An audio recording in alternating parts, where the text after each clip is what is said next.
So, chapter 5 is Situating the Emergent theory. So basically, the literature review in the constructivist grounded theory. This is one messy picture that has emerged as a result of doing this research, as a result of asking the NQTs what they felt about their practitioner inquiry and the impact that it has, and just asking them without actually putting any theories or preconceived ideas.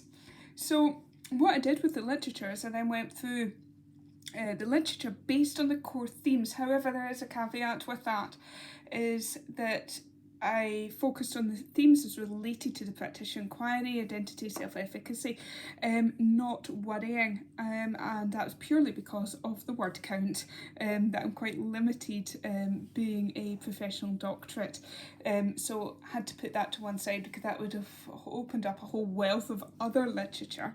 But again, it's just keeping it tight because at the end of the day, this is meant to be about practitioner inquiry, even if it wasn't so much important to those NQTs. So what do we actually know about the first year of teaching? Well, it's a year of very intense scrutiny, and it's actually really about their ability to cope and to build capacity. There are lots of tensions. So there's tensions from the NQT's point of view, ability to prove themselves, to preserve their self-efficacy, to develop as a teacher. There's a shift from the craft-based to reflective within the tensions here. So you've got the professional tensions, which are the learning to teach, the meeting the needs of learners, meeting the future needs of the profession. And professional learning then is about actually trying to create this long-term capacity standpoint. Except with this shift from the craft-based to reflective, which basically means, that the reflecting on the lived experience is more important than actually through peer collaboration. You then need the support to understand what an effective teacher might be.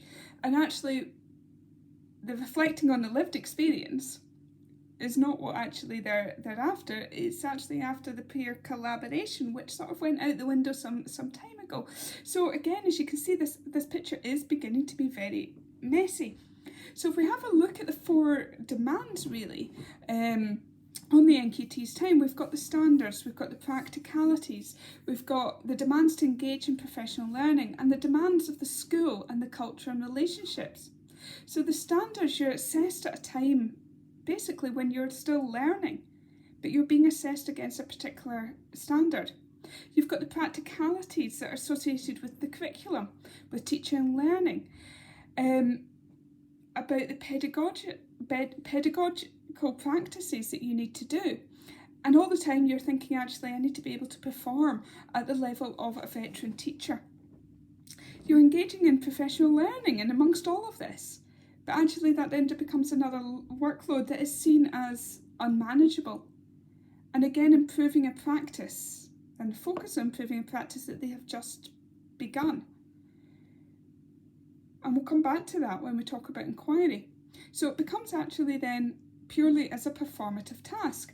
And this is then related to the GTCS standards, the General Teaching Council for Scotland. So which is addressing the professional learning priorities, but actually whose priorities is it actually addressing here? Having this in the standards at this point in time for those that are just going into the first year of teaching. So participation basically becomes compliance driven. Even if it is then perceived to be a limited benefit, but what it's then doing is actually then colouring the perception of inquiry and professional learning generally before it has even had the chance to begin in the eyes of these NQTs. So there's not a disagreement that professional learning or professional development is important, or that it shouldn't be important. However, the rationale by the NQTs is agreed on, however, just not at this time. Because when it's becoming as purely as a performative task, what the NQTs are saying is actually it's professional relationships that are really important to them. However, it's not just them that have been saying this. If you actually go back to Karen Kemmis in 1986, they were also saying the importance of these professional relationships and building those up. So that then leaves us then down to the demands of the school. The fourth demand, the demands of the school and the culture and relationships, and how important connections are professionally important, but also that then they need to adjust to the new work and adjust to making these new relationships. So you've got NQTs that need to meet the schools and the mentors' standards and requirements to basically perform in a particular way. So that's fine if you've then got a culture of inquiry in the school and people understand what you're doing. However, there is then a risk for doing so, because what you can actually be doing, and this came up time and again, is actually questioning practices. And you have a conflict of values, and how much autonomy do you actually do?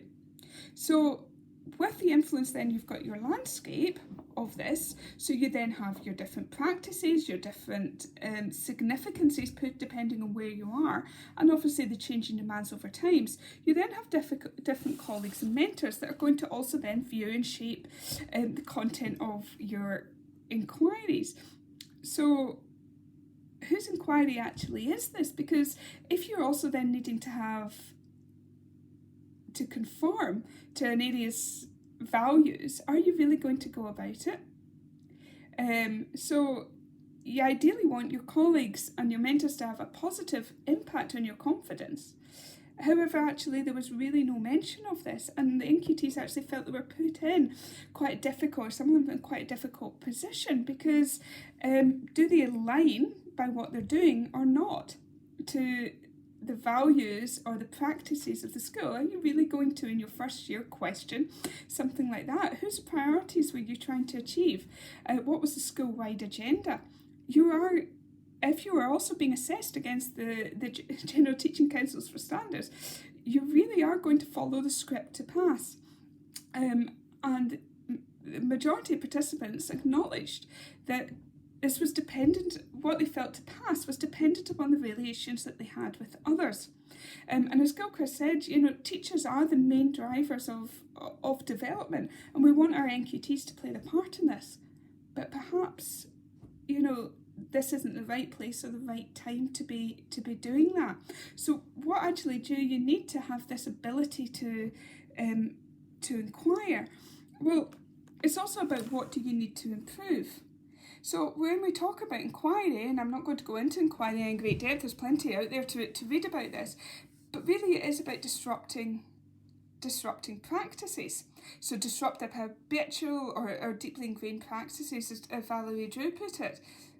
However, these are NQTs, and they're doing this in the first few weeks, months of teaching. So are they disrupting their new practice before it's even begun? So and what about the knowledge that they have at this point in their career to take on new actions going forward based on actions that they haven't really had the time to embed? And Christine Ford did some research on this and talked about this as well. Humes in 2014 talked about inquiry being deep transformative learning. But if you're at the point that everything's new, is this really the right time to be doing the inquiry as it is put forward? So in amongst all of this, we've got this induction programme, which is serving the purpose to develop and strengthen self-efficacy, resilience and motivation. And it's being able to strike that balance between the need to have growth, to encourage, to be responsive. But equally, the induction programmes are a one-size-fits-all. So is it then about raising individual capacity?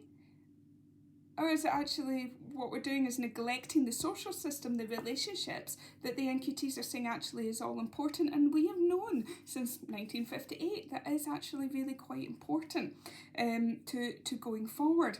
So what do NQTs actually learn about themselves?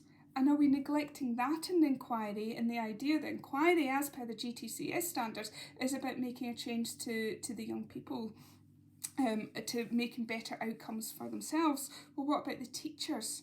Where's the agency and choice in this? And then lastly, we talked about this identity and the self-efficacy. And again, your identity is the story we tell ourselves, and it's constantly constructed and reconstructed over our lifetime.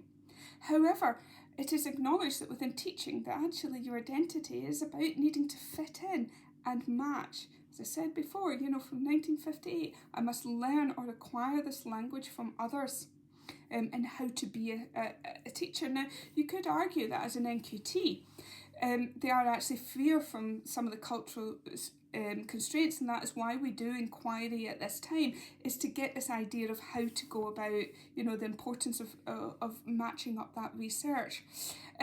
However, none of our participants actually linked inquiry to identity. In order for professional learning to be successful, they have to want to go on learning, but our picture is becoming really quite coloured. And from this research, for our NQTs, relationships were everything, and inquiry was nothing. It was something that they had to do to meet the standards.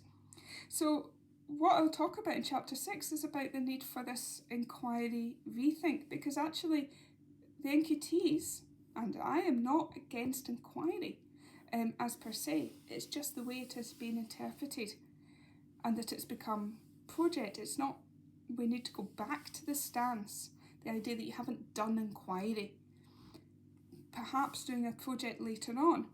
So at the moment that the inquiry is too soon, it needs more confidence, more self-efficacy for it to be effective. Or actually for the inquiry rethink, if it is to be a project, to actually become a joint project. And again, about these professional conversations that are really at the heart of what it means to have professional development. Thank you.